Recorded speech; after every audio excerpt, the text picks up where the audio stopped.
국민의힘 대선 후보 경선, 이제 3차 본경선이 시작이 됐습니다. 오늘은 4명의 후보 4강이 첫 토론회를 열었습니다.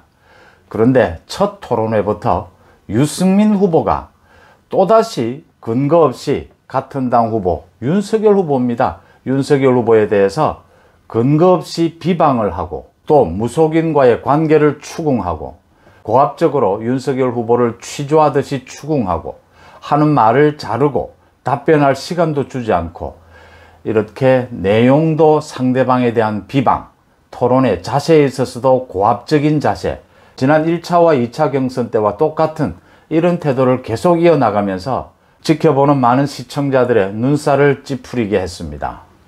송은재TV 시작합니다. 구독, 좋아요 눌러주시면 고맙겠습니다. 구독, 좋아요 부탁을 제가 얼마 전부터 하고 있는데 그 이유는 요즘 제 홈페이지에 들어가 보면 그 분석이 나옵니다. 제 송은재TV를 많이 봐주시는데 그 보시는 분들 중에 60에서 70%가 구독을 누르지 않고 구독자가 아니면서 보시는 분들이 많아서 제가 결례인 줄 알면서도 이런 부탁을 드리고 있습니다.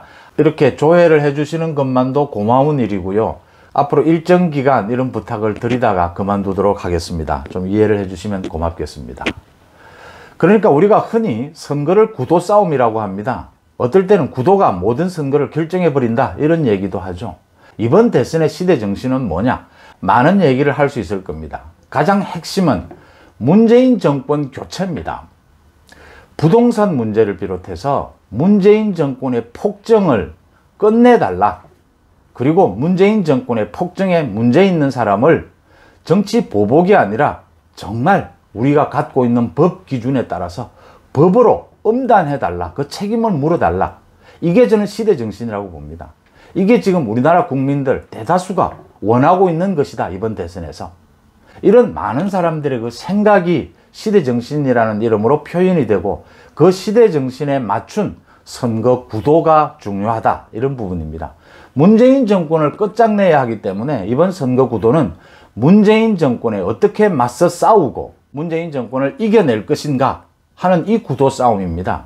이 구도 싸움에 현재 야권 후보에서는 윤석열 후보가 앞서가고 있고 원희룡 후보도 1차, 2차 경선을 통해서 지금 여권 민주당의 후보로 결정이 되어 있는 이재명에 대해서 그 대장동 비리에 대해서 원희룡 후보가 집중적이고 정밀하게 분석해서 국민들에게 설명하면서 문재인에서 이재명으로 이어지는 이 집권 여당의 정권 연장 계획을 끝장내야 한다라는 그 주인공으로 원희룡도 훌륭한 자질을 갖고 있구나, 자세가 되어 있구나라고 평가를 받으면서 지금 원희룡 후보는 지지율이 상승하고 있는 것 아닙니까? 그런데 유승민과 홍준표 후보는 이런 부분에서 구도 싸움에서 좀 졌다라고 하는 부분입니다. 지금 문재인 정권을 끝장내야 한다라고 하는 이 대선의 구도 싸움에서 홍준표와 유승민은 좀 애매한 입장이 되어버렸다. 특히 역선택 부분까지 얘기가 되면서 좀 불리한 구도 싸움을 하고 있다라고 하는 점입니다. 구도 싸움에서 일단 지고 들어가게 되면 매우 어렵습니다. 그 어려움을 이해하지 못하는 바는 아닌데 이 구도 싸움에서 좀 지고 있더라도 홍준표, 유승민 후보가 이 전체 흘러가는 이번 대선의 이 구도에 편승을 해서 원희룡 후보처럼 자신이 나서면 문재인 정권과 싸우는데 어떤 점이 유리하다.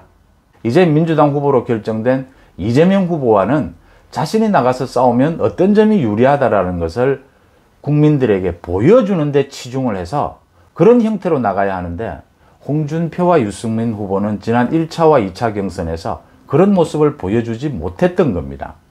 오히려 역선택을 노리고 민주당 지지층을 겨냥한 운동을 하는 것이 아니냐. 같은 당 후보에게 비방을 일삼고 있는 것 아니냐. 지금 마음이 급하고 초조하다는 것은 이해를 합니다. 그렇지만 초조하다고 해서 가야 할 길이 있고 가지 말아야 할 길이 있다라고 하는 부분을 유승민, 홍준표 후보가 무시하고 있다라고 하는 점, 이 점이 지적이 되고 있는 겁니다. 이제 1차, 2차 경선을 거친 다음에 4강이 결정이 됐습니다. 3차 본 경선이 시작이 돼서 오늘 첫 토론회를 열었습니다. 오늘 첫 토론회를 연 자리도 광주였습니다. 호남 지역이었습니다. 호남이 어떤 지역입니까? 민주당의 본산이지 않습니까? 민주당은 이재명 후보로 이제 결정이 어제 됐습니다. 이재명 후보가 어제 결정이 되면서 두 가지 문제를 남겼습니다. 민주당으로서는 최악의 대선 후보 경선판이 되어버렸습니다. 문제가 되는 것은 두 가지입니다. 하나는 경선 자체가 부정이었다. 부정경선 아니냐. 그 소위 무효표 논란입니다. 이 부분에 걸려들어 버렸습니다. 그 다음 두 번째, 이재명의 대장동 비리, 이재명 게이트에 대한 검찰 수사를 이재명 후보가 피할 수 없는 상황이 되었다. 지금 집권 여당이 이렇게 대선 후보 경선이 엉망이 되다시피 최악이 된 상황인데다가 집권 여당이 정치적인 근거로 삼고 있는 호남에서 열리는 첫 토론회입니다. 이 토론회장에서 국민의힘 후보들은 당연히 왜 문재인 정권을 끝장내야 하는가? 왜 이재명 후보는 안 되는가? 이재명 후보에 맞서서 자신이 어떤 강점을 가지고 있는가? 라는 부분을 드러내고 호남 지역 주민들에게 문재인 정권의 폭정, 이재명의 대장동 비리의 문제점을 드러내서 해결하도록 설득해 가는데 주력해야 합니다. 그런데 오늘 토론회에서 오늘 토론회 자체만 보면 유승민 후보 한 사람을 빼고는 다른 사람들은 다 잘했습니다. 이제 1차 경선, 2차 경선을 거치면서 토론의 내용이나 토론의 자세, 토론의 수준이 훌쩍 좋아졌습니다. 유독 좋아지지 않고 거꾸로 가고 있는 사람이 유승민입니다. 홍준표 후보도 많은 질책을 받으면서 많이 고쳤습니다. 이제 토론회에서만은 자신이 고압적인 자세라든지 막말을 하는 것이라든지 이런 부분들을 고치려고 굉장히 노력한 흔적이 보입니다. 그런데 유승민 후보만 유독 거꾸로 가고 있습니다. 오늘도 여전히 상대 후보에 대해서 근거 없이 비방하고 헐뜯었습니다. 또 토론하는 자세도 상대 후보에게 질문을 하고 상대 후보가 답변을 하면 답변을 끊어버립니다. 답변도 못하게 합니다. 질문도 수사관이 취조하듯이 질문을 합니다. 모두 근거 없이 자신의 추측을 이렇게 강압적으로 취조하듯이 질문을 합니다. 오늘 유승민은 윤석열 후보에 대해서 두 가지를 집중적으로 물었습니다. 하나는 그 소위 천공스승이라고 하죠. 천공스승과의 관계에 대해서 집중적으로 추궁을 했습니다. 또 하나는 윤석열 후보 가족에 대한 지금 검찰과 공수처의 그 수사 부분에 대해서 집중적으로 따졌습니다. 뭐 어떤 문제든지 질문할 수 있습니다. 어떤 문제든지 점검할 수 있습니다. 문제는 아무런 근거도 없이 상대 후보를 헐뜯을 목적으로 비방을 했다라고 하는 점입니다. 윤석열 후보가 천공스승의 말을 듣고 많은 것을 결정하는지 업무적으로 천공스승과는 어떤 연관이 되는 것인지 이런 부분에 대한 근거를 갖고 질문을 해야 합니다. 근데 윤석열 후보가 답변을 했습니다. 천공스승에 대해서 그 유튜브가 재미도 있고 해서 그 볼만한 것이다. 사적인 영역, 사적인 생활에서 그 천공스승이라는 그 유튜브를 자신이 본 적이 있다. 그런 정도의 관계다라고 얘기를 했는데도 불구하고 꼭 유승민은 윤석열 후보가 검사를 하면서 천공스승의 말을 듣고 검찰총장을 하고 검찰총장을 그만두고 정치 활동을 하고 있는 것처럼 예단을 하고 추궁하듯이 질문하고 답변은 또 잘라버립니다.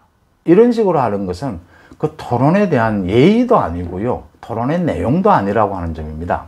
그 다음 또 윤석열 후보 가족에 대한 지금 검찰과 공수처의 수사, 가장 대표적으로 그 부인인 김건희 씨의 주가 조작 그 부분에 대해서 그게 뭐 사실로 또 드러나면 어떻게 하겠느냐 이런 식으로 예단해서 추궁하듯이 질문을 했는데 윤석열 후보가 답변을 했어요.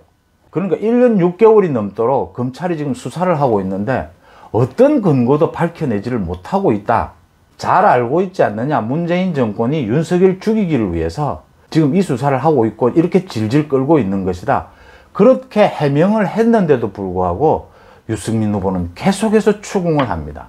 주수를 믿지 않는다. 자신과 자신 가족에 대한 검찰과 공수처의 수사는 대부분이 근거가 없이 윤석열 죽이기에 정치 공작이다라고 해명을 하는데도 불구하고 같은 야당 후보끼리 이렇게 계속해서 비방을 합니다. 비방에만 그치지 않습니다. 아주 고압적인 자세로 취조하듯이 그렇게 질문을 이어갑니다. 이런 유승민의 태도. 유승민이 어제 한 인터뷰에서 이런 이야기를 했더만요. 왜 이렇게 야당 내에서 그렇게 공격적으로 토론회를 이끄느냐.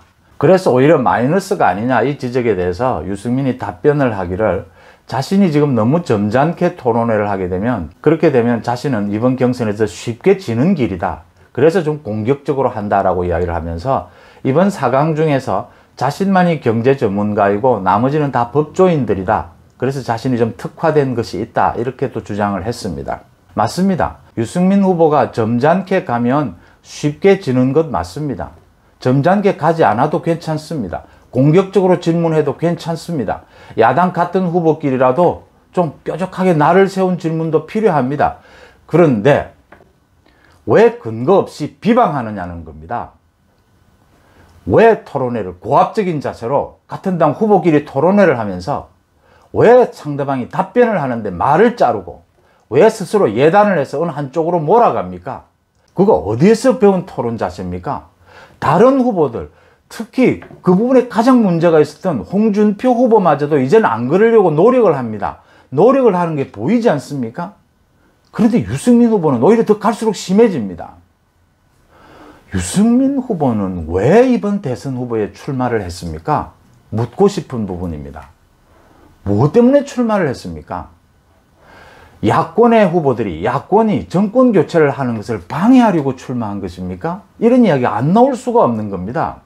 유승민이 경제 전문가라고 하니까 이 경제 문제, 부동산 문제를 어떻게 풀면 좋은지 정말 설득력 있는 그런 공약을 듣고 싶습니다. 그런 이야기를 해야 유승민이 왜 이번 대선에 출마를 했는지, 출마한 가치, 출마한 존재감이 나타나게 되는 겁니다. 뾰족한 질문 하지 말라는 것 아닙니다. 예의 바르게 근거 있는 질문을 하라는 겁니다. 원희룡 후보는 지금 어느 정도 성공하고 있지 않습니까? 대장동 비리에 대한 일타 강사 말을 들으면서 원희룡 후보는 왜 원희룡 후보인지를 설명하고 있습니다. 홍준표와 유승민도 왜 자신이어야 하는지를 설명해야 합니다. 말로만 이재명에 맞서서 가장 잘 싸우고 있는 게 자신들이라고 합니다. 그런데 국민들이 묻습니다. 왜? 라고 묻습니다. 말로만 하지 말고 왜 이재명에 대해서 자신이 우위를 가지고 있는지 설명해 보라는 겁니다. 하는 행동은 민주당과 보조를 맞추고 있다. 역선택을 노린 행태를 보이고 있다. 그러니까 자꾸 국민들이 왜 홍준표, 유승민이 야권의 대선 후보가 돼야 하는지를 계속해서 묻고 있는 겁니다. 그 물음에 답해야 합니다. 거듭 말씀을 드리지만 민주당이 이재명을 후보로 선택을 하면서 대장동 비리 문제를 피해갈 수 없게 됐습니다. 이번 대선에서는. 두 번째로 무효표 논란. 이 무효표 논란은 아마 이낙연 후보 측에서 그러지는 않겠지만 법원에 소송을 제기를 하게 되면 이낙연 후보가 이길 겁니다. 결선 투표해야 될 겁니다. 뭐 여러분들도 다 동의를 하시겠지만 이건 누가 봐도 말이 되지를 않는 겁니다. 민주당 또 문재인 정권 이재명 후보는 최대 위기를 맞았다라고 하는 것입니다. 이 민주당의 위기 앞에 야권은 어떻게 야권의 대선 후보 지금 4강이지 않습니까? 4강은 어떻게 대처하는 것이 좋으냐? 큰 그림, 큰 전략 속에서 서로 경쟁해야 한다. 치열하게 경쟁해야 한다. 그 점을 지금 야권의 많은 지지층 또 전 국민들이 바라고 있다는 것입니다. 유승민 후보에게는 많은 국민들이 묻습니다. 뭐하러, 무엇 때문에 이번 대선에 출마했느냐? 고맙습니다.